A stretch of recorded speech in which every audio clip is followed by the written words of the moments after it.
Sulit nga ba mag-avail ng early park entry ticket sa Hong Kong Disneyland worth 5,000 plus para sa World of Frozen?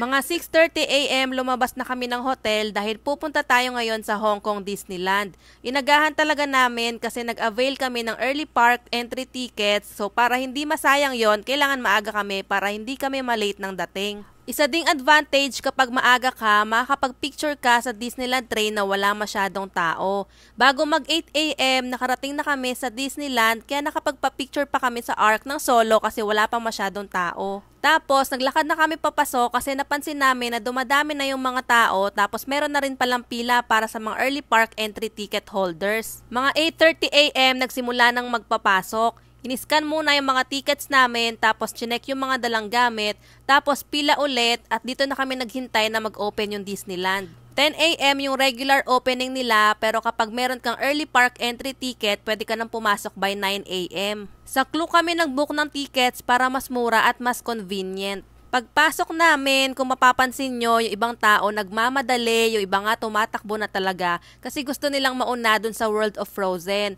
Dahil nga sikat yung World of Frozen, sobrang haba talaga lagi ng pila sa mga rides doon. Minsan umaabot ng 30 minutes to 1 hour or 2 hours pa nga daw, at dahil wala akong pasensya na pumila ng ganun kahaba, lalo na may kasama kaming bata, nag-decide kami na mag-avail na lang ng early park entry tickets. And para sa akin, sulit naman yung pag-avail namin kasi hindi kami naghintay ng matagal, as in nakasakay naman kami agad, tapos sobrang ganda ng ride, as in healing your inner child, charot. Parang college na ata ako nung napanood ko yung Frozen, kaya siguro dito ako pinaka-excited kasi yung ibang mga Disney movies, hindi ko naman kinalakihan yan or hindi ko naman napanood nung bata ako. Anyway, may part lang dito na nakakagulat, na nakakaba, medyo nag-alala ako para kay Gray Gray kasi sabi ko, paano naging pambata to? Pero kaya rin naman, kinaya naman ni Gray Gray at napakatapang talaga ng batang to. Pagkatapos ng ride, nag-picture-picture lang kami sa Arendelle kasi napakaganda dito. Tapos bumili kami ng mga frozen treats sa Northern Delights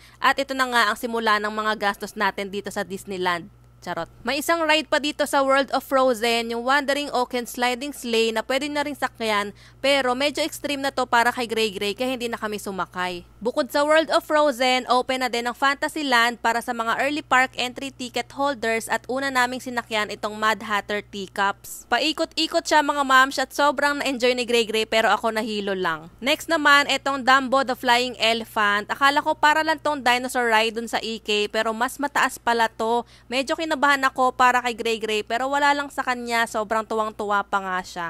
Tapos nasakyan na din namin itong Cinderella Carousel na napakabilis lang ng ride, parang wala pa atang 1 minute. Kaya imagine kung pipila ka ng napakahaba dito tapos saglit lang yung ride, di ba? Para sa akin, sulit na yung early park entry tickets kasi marami ka nang masasakyan na rides bago pa mag-open ang Disneyland para sa mga regular ticket holders. Lalo na para sa amin na may kasamang bata na mainipin at walang pasensya na pumila ng matagal. Mas may enjoy mo din na makapag-ikot-ikot at makapag-picture-picture na wala pang masyadong tao. Kung kaya ng budget at kung target nyo talaga yung World of Frozen, go na kayo sa early park entry tickets kasi sulit siya.